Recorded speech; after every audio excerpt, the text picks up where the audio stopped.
俺の魂に触れるか。共に腹の底から小僧を笑った仲だ。一度は許す。二度はない。Brains. 部をわきまえろ。Brains. 知れ者が。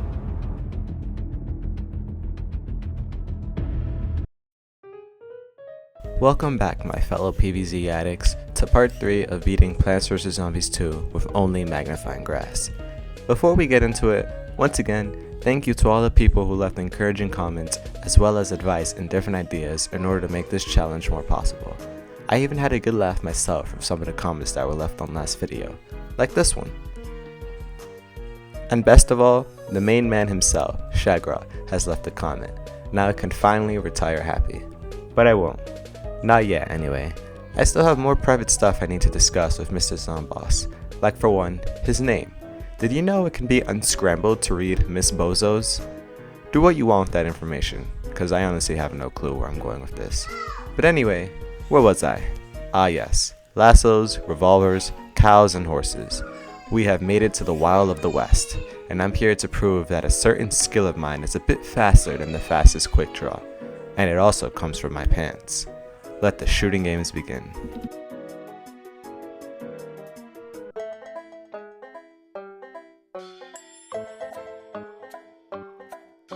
Day 1 was a breeze, as per usual obviously, so not much to talk about here. Except, of course, the one savior of this world. Well, one of the saviors of this world. And that's these minecarts. Having the ability to plant a single plant to cover all lanes is a dream come true for my wallet of sun. I don't have to spend 200 more sun just to have my militia ready. Instead, I can just spend 50 and all lanes are covered. Already off to an amazing start. Day 2 was nothing special either, though this time I needed 2 magnifying grasses to cover all lanes. It was also the introduction to the prospector zombie. I'm not exactly sure why he's called that, and to be perfectly honest, I think I prefer the miner zombie from the original PvZ. But he's beneficial to this run regardless, because he saves me so much sun. Specifically because since I don't have to kill him, I can just maneuver my magnifying grasses around him and let him be on his way. Win-win. Day 3 is the same as day 2, but this time with piano zombies. I thought it would be annoying, but honestly, they're easier to kill than bucketheads. The only real problem with them is that they speed up the zombies, but I just killed them early enough in order not to deal with it. We can move on to day 4. Day 4 was a unique level design. It's like a last stand, but you don't get to choose the plants. And you put the plants after every so-called wave. And you don't get sun. And there's not that many zombies. So basically, not a last stand. Moving onwards. Day 5 was the introduction to this zombie, who I'm gonna call the prisoner zombie. Why? I have no idea, like most of this video. But he seems to have a weird fetish of wanting to be chained up. I wanna chain you up. Hey, you do you, bud. But don't come to me when a bull rider zombie starts getting idea.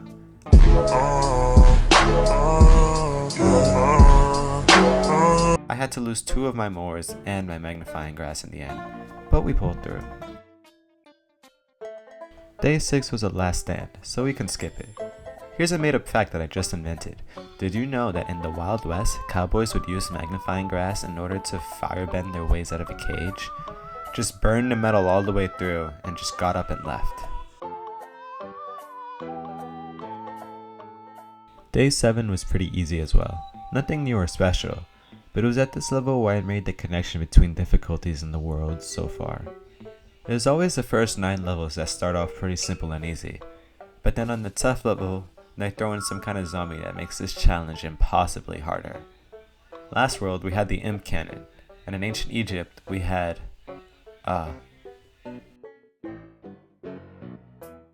Day 8 was a conveyor belt level. When seeing the combination of conveyor belts and minecarts in action, I had a really interesting idea for a level. What if a level had a conveyor belt on the field already, like the minecarts, but the player is the one sending out the plants? Like you would choose what plant gets sent next, and it would slowly go up the conveyor belt in a column, until it reaches the end where it would just rest. You can still shovel it up, of course, or it could just loop through, like restart the conveyor, or even just disappear after reaching the end, and you would have to keep sending more plants. Not a bad idea, right? Anyway, on to day 9. Day 9 didn't let me choose my plants, and showed me that I forgot how to play this game normally. I've been doing this challenge for so long now that I can barely beat a regular level with regular plants provided. I can't tell if this is sad or not. We should move on before the depression hits. Day 10. So you know how I was talking about my theory of this level being where they throw in an impossible zombie? Well, here I present to you the end of this challenge. The end of this run. I know, it's been a good and a great one. We've gotten so far, but all good things must come to an end. And that's because of this zombie, the chicken zombie. No, not an actual chicken zombie, but this zombie packed full of chickens. There doesn't seem to be a way to deal with this clown. I tried using plant food, but it's just so tedious with its timing. If I do it too early, it won't kill all the chickens. If I'm too late, then I lose a more or another magnifying grass. And then there's the fact that there just isn't enough plant food. So it's just not reliable. But there may be hope. Time to do some research.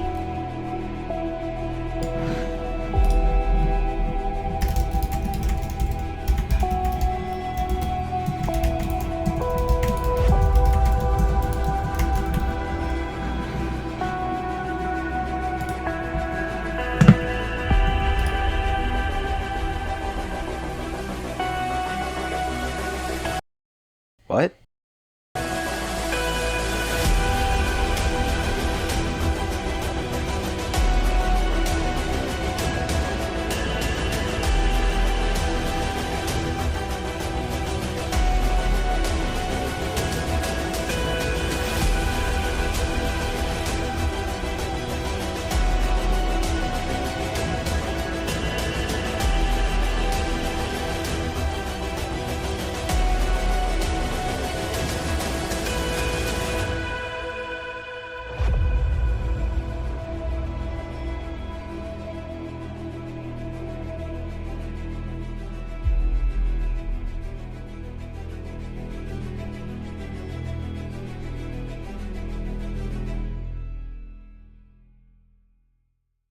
Well, I guess that worked.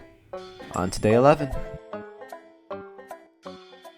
Day 11 was a surprise, because I had an objective of spending no more than 500 sun. So in all honesty, I didn't think this level was doable, but turns out it is. I'm not sure how, but I managed to do it. Though, I did have to depend on all my mowers. But hey, a win's a win.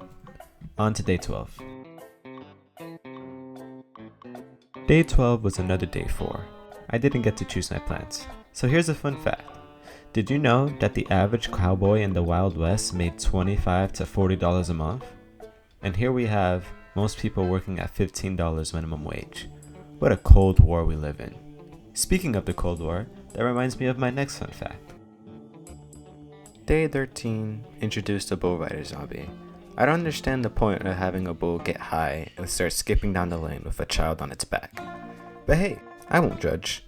I don't even want to think about it, especially since the imp seems to be having a very pleasurable ride. I did manage to beat the level. Day 14 was hell, torture, pain, despair. Long ago, the magnifying grasses lived in harmony, but then everything changed when the chicken wranglers attacked. Only the iceberg, master of cold and ice, could stop them. And so when the world needed him most, he failed. But then, I managed to beat it about 2 hours later on my 31st attempt. It was a long day. Day 15 was really easy, though it was probably due to the level objective of not losing more than 2 plants. Nothing new here except for piano zombies, but I bet I can play a better tune than he can, so we'll move on. Day 16 sadly is just impossible. I couldn't even survive until the last wave of zombies, let alone defend a walnut. I could try and use iceberg lettuce, but I don't think it will be that much help. There's just not enough sun falling from the sky, and not enough plant food to help me. So we're just gonna have to skip this one for now. The most annoying day yet. Day 17. All because of these flowers. And I say that with the greatest disdain. Trying to protect these flowers is as pointless as KCO trying to lose weight. Man oh man did I hate this level. I had to use my ace in the hole, iceberg lettuce, to beat this level. And not only that, but I also needed the help of Zen Garden as well. There was just too many zombies to contend with. Not possible without it. Thank you, Daddy Pig's Body. Day 18 was just another last stand level. But here's the next fun fact. Did you know that many cowboys in the Old West had been Civil War soldiers? Kinda cool, right? But what's even cooler is that the swinging saloon doors were apparently real. You had to get through these loud, creaky swinging doors in order to enter a saloon. The dramatic entry is top tier. Or as Megamind said. Day 19 was another day 11. I was only allowed to spend 2,000 sun. Way much more than last time of course, but there's also way much more zombies. Being able to launch a mower early really came in clutch. Helped me get the plant food to finish off 2 zombies that were in a lane without a mower. Things are looking up. I'm actually starting to enjoy this challenge. Day 20. Let me just start off by saying forget the last sentence I just said. I forget that we can't have that emotion here. Day 21 is another flower level. At first I failed because I wasn't sure if the prospector zombie would trample the flowers if it was walking in an opposite direction. But then I beat it on my second attempt. Not too shabby. Day 22 once again showed me that I completely forgot how to play this game. It went embarrassingly bad. I don't even want to talk about it. Like, look at this horrible chicken IQ gameplay. We should move on before I lose more brain cells. I want to start off by saying I am deeply sorry about how this world has to end. Day 23 and 24 are just impossible. Day 23 throws too many zombies and chickens at me with an added challenge of not losing more than 2 plants, so I can't even use iceberg if I wanted to. And then day 24 just doesn't provide enough sun to deal with all the zombies. I couldn't even get to the final wave of this one either. It's just day 16 all over again. These 2 levels may be beatable with both the iceberg and the magnifying grass powered up by the Zen Garden, but I'm not sure I want to take that risk and waste more time on it. I managed to beat enough levels as it is, and I'm proud of what I achieved so far. Maybe in a future video I'll go back and try. Or maybe as a YouTube short. I'll let you guys let me know. And finally, last but most certainly not least, day 25, the boss level. Of course, once again, we can't pick our plants. But I wonder why they decided against it. They could have at least allowed us to pick it up on the final boss battle in modern day. But nope, not even then. But it's fine. We beat Zomboss once again, and this time it was by giving him blue balls with iceberg lettuce. What an easy victory.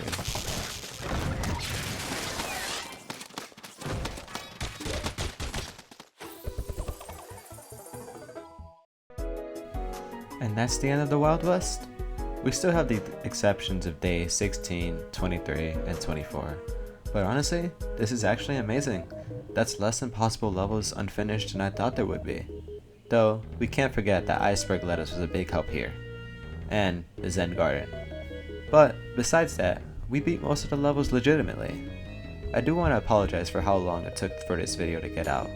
I see how other PvZ challengers are posting their parts pretty quickly, but at the extent of a longer video.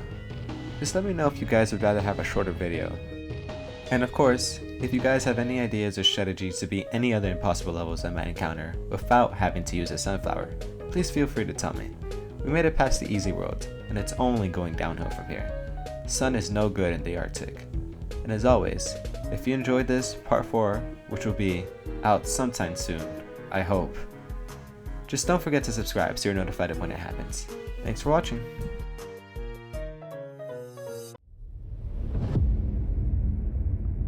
俺の魂に小僧を笑った中だ。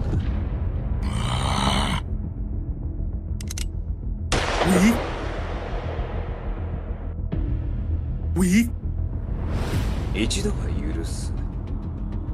二度はない。部をわきまえろ。かめか